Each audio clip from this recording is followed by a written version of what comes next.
Napakasarap ng fish curry ko, guys. My own recipe. Sarap nito, guys. Super. I try my own recipes. Super yummy. Without coconut milk.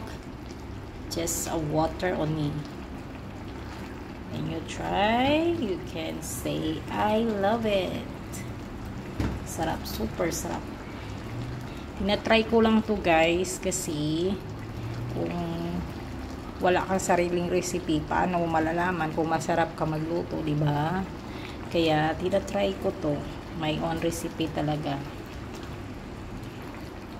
Super yummy talaga, guys. Kung gusto nyong malaman kung anong mga ingredients, can you subscribe and press the bell button for more recipes.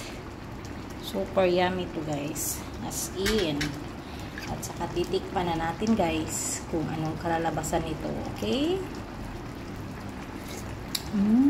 Oh my. Super yummy. Naku, mapaparami yung rice ninyo dito, guys.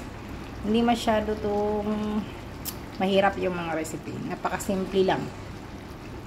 Super yummy talaga. Nako. Nagluluto pa naman ako ng kanin. Nako.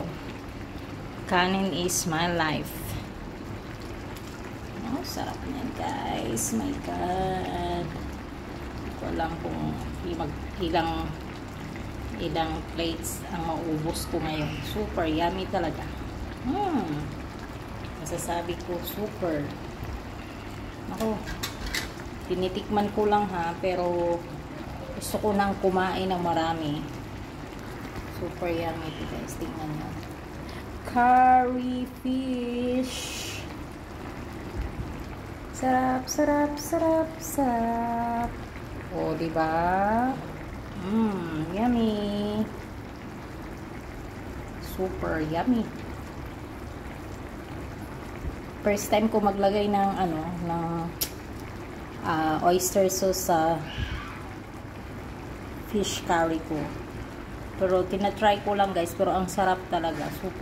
Super sarap. Kaya try nyo na. O, diba?